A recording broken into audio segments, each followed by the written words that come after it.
Hi, my name is Terry Alabata, and welcome to Eczema Phoenix, where we learn how to transform the way we live with eczema. Today is going to be a very different type of video. If you've followed me for a while or subscribed for a while, you may have noticed that I haven't been posting videos as regularly lately, especially for the past 2-3 weeks. I've actually just returned back to the Bay Area of California after over a year of solo traveling around the South Pacific, particularly New Zealand and Australia. And if you followed me on Instagram at Eczema Phoenix, or you're friends with me on Facebook, you know the story for the most part, but you don't know the full story of why I suddenly had to return back home. I was actually planning to be out solo traveling for at least another year, but between December 2018 and now, which is March 2019, I had a situation come up that forced me to come home sooner than expected. So I'm going to talk about that situation because it's health related and it did aggravate my skin, so it's eczema related and relevant. And even if you follow me on my other platforms, and you know the main story, it's still not the full story. And I want to talk about it in full and as much detail and thoroughly as possible, because if someone else ever goes through this situation, I want them to know they're not alone, and hopefully something I share will be helpful for them on their healing journey. Okay, so last December 2018, I visited Bali, Indonesia for the first time. I stayed there for about a month, and my second week there, I got a spider bite. It happened in the middle of the night. There was a power outage, and I didn't see what little bastard bit me, but on my left knee, on the inner side of my left knee, I got a spider bite, and I figured it was a spider bite because there were 2 fang marks. And so I did what I usually do in America when I get a spider bite like that, which is to just kind of scratch it and let the venom drain out and just let it heal on its own. It didn't feel any different than any other spider bite I had ever gotten at home in the US. It wasn't particularly big, it wasn't particularly itchy or anything special from what I could perceive at the time. So that's what I did. And I just found the hot, humid weather in Bali to be quite overbearing.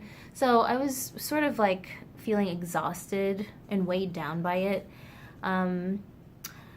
Almost right after getting the spider bite, I got sick with a super bad fever. It was already so hot, and then I got more hot from the fever. And it was just like, just a really bad cold fever situation. I was like knocked out for a week, and I could barely get up just with enough energy to get food and come back home. And there were seriously some days where I only ate once the entire day because I was so wiped out. After I got over the fever, I started to just go about my day as usual. I started to notice that I was developing some really severe food allergies to food I had never been allergic to before, like spices and sugary things and pretty much anything with a lot of starches in it. And in Bali, well, I specifically stayed in Ubud because I heard there was a lot of vegan options there, and I'm vegan, so it was sort of the perfect storm for some really bad rashes. I ended up getting really, really bad, oozy, itchy rashes, particularly around my temples, sides of my face, and my scalp and my neck.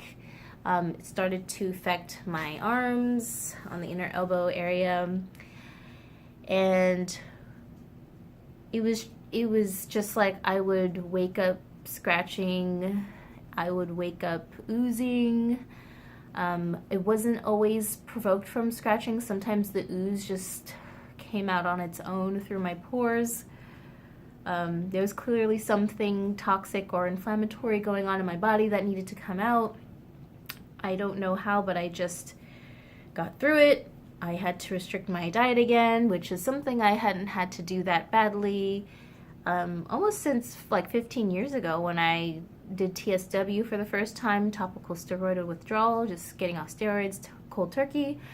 15 years ago, and then a little bit like 6 months before that when I had that candida outbreak after visiting Fiji and having similar sorts of situations, just without the spider bite and without getting sick.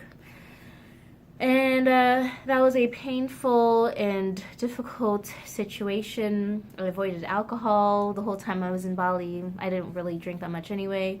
But yeah, just away from sugars, anything toxic, anything inflammatory. It was hard to find herbs and doctors that I could go to. There were technically like Chinese doctors there, but most people there were Balinese and English was very limited, so I didn't feel comfortable really going to anyone, though I did try visiting a, what are they called, like homeopath? A homeopath there. And that was a really cool experience. The person was nice, but the sort of like the tincture that they gave me wasn't actually very effective. And yeah, I just kept suffering.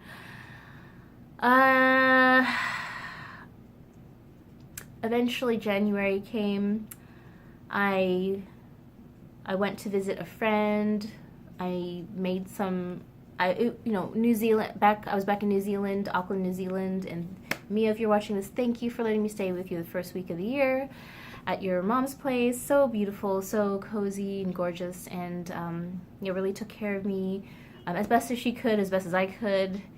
I made some more of my Manuka honey nurture balm, which I had done a giveaway of a year and a half ago, before I started traveling. I think a few months ago before I started traveling, and that really helped. I actually started to really recover, and I had posted a before and after photos of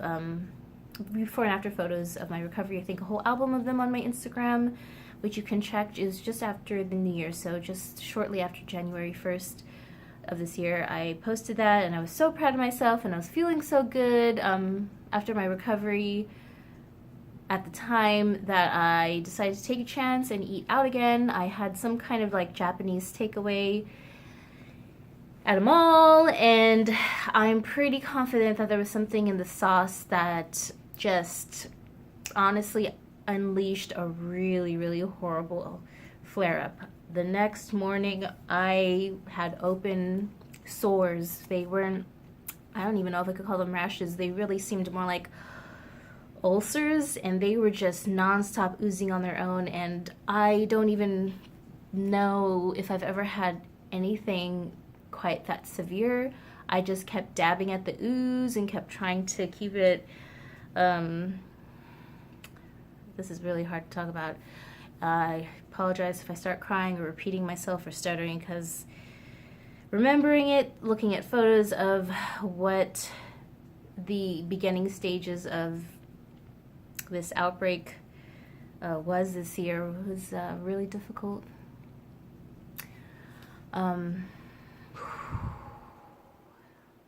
So I tried to keep it as, I don't know, easy to look at as possible, if you know what I mean. But the oozing just kept it getting worse. The next day it was like even worse. So it wasn't just clear ooze that was oozing out of these sores that were like covering my face, my ears, my neck, my scalp, parts of my neck. I'm just remembering what it looked like and what it felt like, and it was very deep and it was very painful. It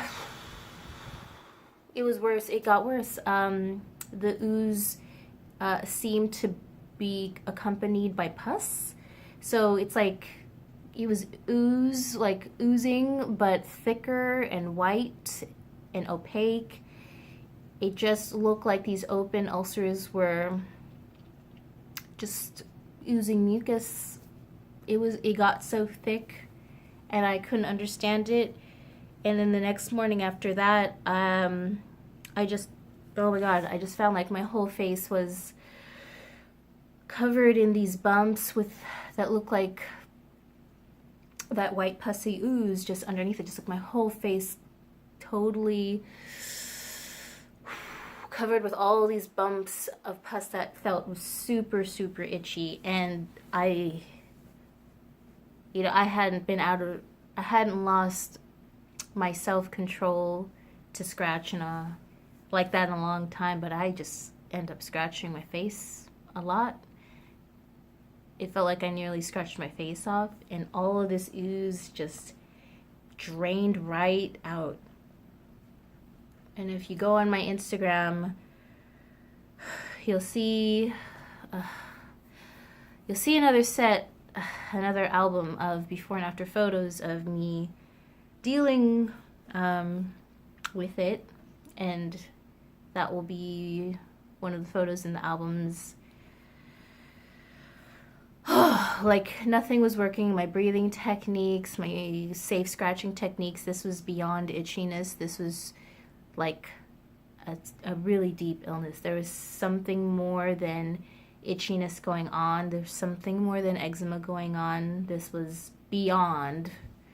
You know, I've had eczema for 30 years, and the systems and the methods that I have to control just everyday typical chronic itching and inflammation work, but something else was going on where it overtook all of that, and something had to come out no matter what. It had to come out. There was nothing.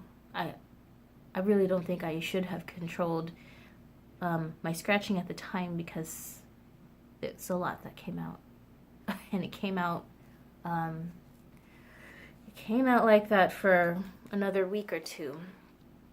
But 2 days after the initial just clear oozing from eating the Japanese takeout, I already knew from my own self-observation that this was something big, and this is something that was beyond what I knew to control. It was only going to get worse if I didn't get help.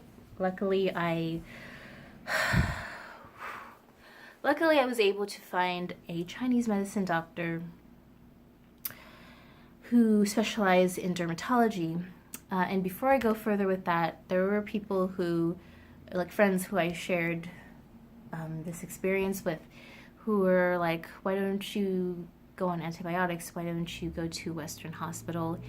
And it's because I did my research, and I knew that pretty much the only treatment for my symptoms at the time, or spider bite, was going to be antibiotics.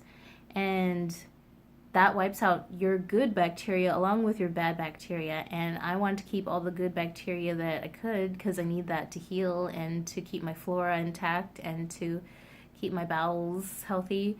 So I wasn't interested in taking down like part of my immune system like that. And I knew there had to be a healthier, more natural way to get through this. I mean, it was diet, as far as I knew, it was just diet related. And the spider bite had not crossed my mind at all. I didn't think it was related at all to it. It had still been itching at that time, and the rash from it had grown. So I was concerned, but in my head I thought this was still just like a really, really severe food allergy from Bali or something. So yeah, I was not interested in antibiotics. I was not interested in the potential side effects of feeling nauseous or vomiting, because I was already feeling nauseous as another symptom, and I didn't want to vomit. So my gut intuition, my spirit guides, if you believe in that, my guardian angels, if you believe in that, something in me intuitively just told me to find a Chinese doctor, to find herbs and a natural way to heal. So I found one. Amazingly, the herbs that he gave me started to work immediately. And at that point, I was, it was just one of those really desperate times. So I was willing to do whatever it took naturally to heal. And yeah, unfortunately, in the formula, there was some snake in it. As a vegan, that's disturbing, but oh wow, I just needed to heal. I really needed to. I was so desperate and in so much pain. The pain was deep. All of these bumps full of pus started to just feel really, really tender on a very deep neurological level. I could barely graze them without just being in shock of how painful they were. It was deep. It was a deep pain. It was more than a rash. It was more than on the surface. It was a very deep physical pain. Started to feel depressed about it. Started to feel depressed about my skin, about my appearance, about like, what the F is in going inside of me to make all this happen, you know. But the first 3 days, I saw a really quick recovery. All of my rashes started to peel off immediately. They had been so itchy that I think I developed a staph infection, and they were just really scaly. My arms, all over, just looked like lizard or dragon, decaying. Like, it was not pleasant. Oh my god, so much pain. It was hard to get groceries. The rashes would ooze and crust over, causing cracks if I bent my arm. Put it, like trying to carry groceries and bags over my arms. It was a struggle. I felt very disabled. Sometimes it hurt just to sit because some of the pustules and oozing was coming out of my back. Oh my god, it was hard to sleep. And when I slept, I would wake up to just a lot of ooze and crust that had come out of my back. As I continued to heal or progress through like my week supply of Chinese herbs, I noticed that the rashes were going away, but pustules were starting to come out. They looked like pimples, but they were all coming like in clumps of twos and pairs. There were just always pairs of them. I don't know if you can see how the markings show. It's all flat and clear now, but for the most part, there were like a lot of these on my back, on my chest, my collarbone, my arms, my scalp, around my ears. There's a lot of oozing coming out of my ears and my scalp on its own. There was like what felt like a huge abscess that had formed in the just underneath the right side of my occipital bone on my scalp. And I remember one day I had just gone to the library to work on some stuff, and I could just feel like all of this pressure building out here, and it really hurt. It felt like a really, really painful cystic acne, like abscess or pimple.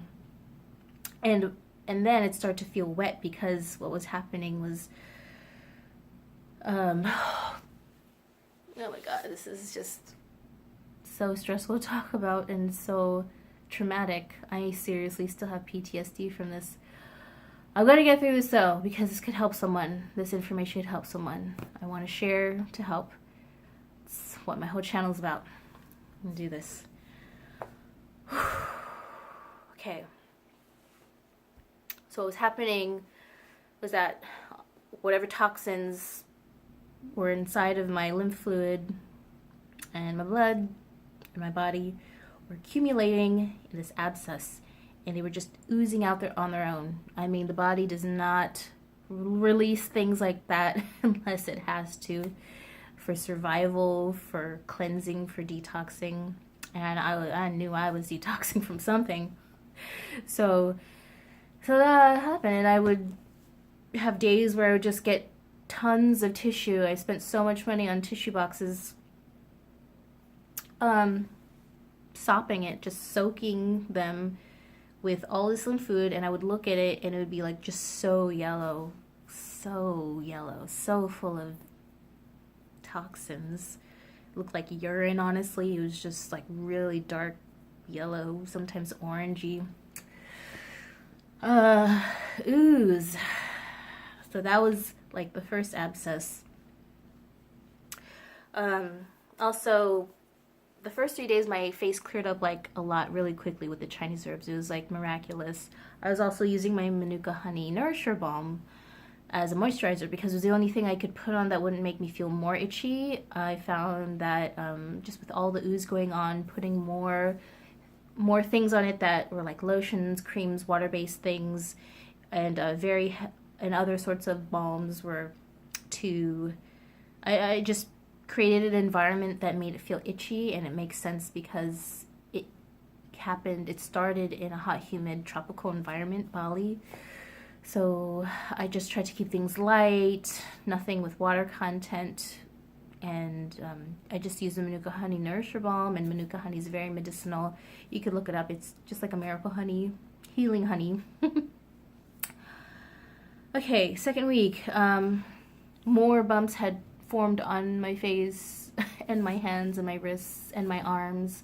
all the rashes were gone, but now it was just these pustules. And later on I learned that they were just signs of the body releasing infection, and all the pus was just dead white blood cells and bacteria and anything else like those what my white blood cells had killed.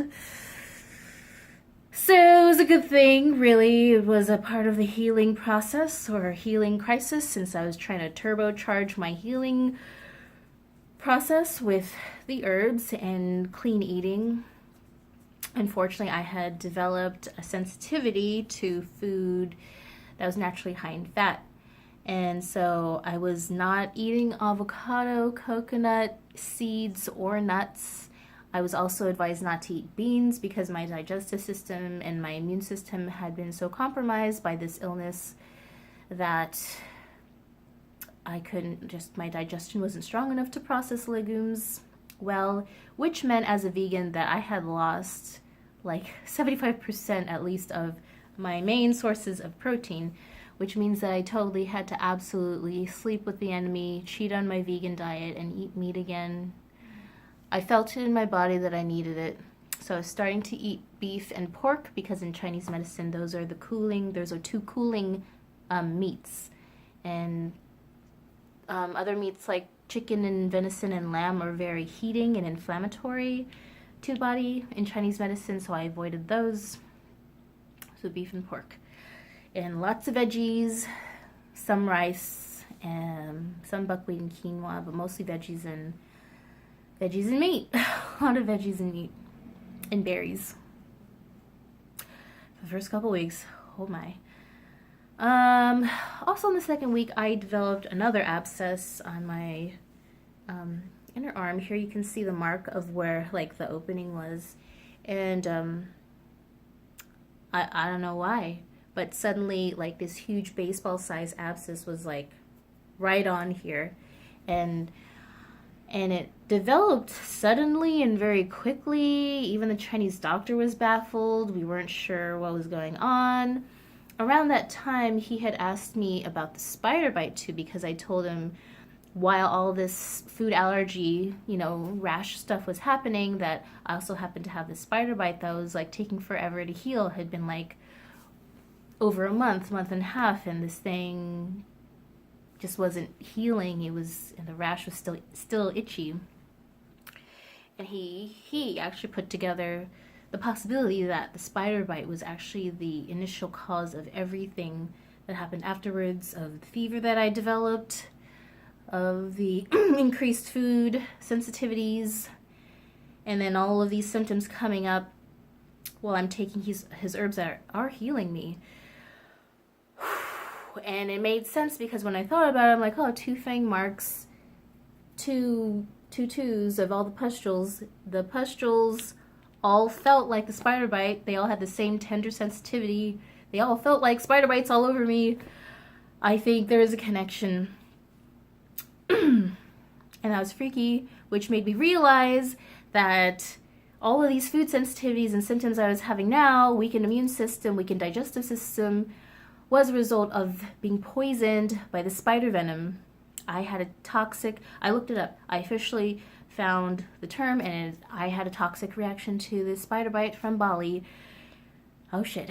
So, yeah, that was freaky. I was starting to freak out. I was starting to feel like, oh my god, I have all this poison in my body. I really wondered if I was gonna die. It got super morbid. I didn't really know what was gonna happen. I'd never gone through this before. I didn't know anyone else who had. All I could do was Google and trust the herbs, and I just started to get really spiritual. I started praying a lot more to the universe or God, whatever you believe in, my angels, my spirit guides, my ancestors, the earth, myself. I was just praying for mercy, praying for guidance, and I was praying. I was also asking for my friends and family to pray for me on Facebook. I was just asking for anything. I was asking for help in any form. Okay. Third week in New Zealand, I was just in so much freaking pain. Things were still improving steadily, but I did start to feel like I had like hit a roadblock, or was just in a place where like the turning point was starting to happen. So I just was kind of plateauing in terms of seeing visible healing results, even though I knew I was healing, and even though I could feel I was healing. I had also developed some brain fog and fatigue during the first few weeks in January in New Zealand, and that had gone away. My energy was picking up. I was able to concentrate and be productive again with work. But like my body and my skin was still like sort of making its way through the detox process. And it was still painful and it was still tender. I ended up crying in a mall in public while Facebook chatting with my mom, a really kind Māori lady from New Zealand. And Māori is the indigenous tribal peoples of New Zealand. They're really awesome. They're really friendly. They really made me feel welcome and at home in New Zealand. And Dina and Judith, if you're watching this, hi. Thank you always for being just like so welcoming and gracious and open about your culture with me. Really helped. Yeah, so third week, broke down in a mall in public. Māori lady took me out to dinner with her cousin, gave me a ride home, turned my day around. After that, I realized, like, wow, I really need help and I need to go home. Booked a ticket to the States, to San Francisco, and just couldn't wait to get home. My skin continued to fluctuate in and out. It started to actually be more manageable. The pustules were starting to go away. They're starting to kind of form blisters instead of me having like this whole huge juicy tender pustule that felt painful until I drained it or popped it. Because if I didn't do it, I wouldn't be able to sleep. They were so painful. They just went... Oh, I'm about to lose battery.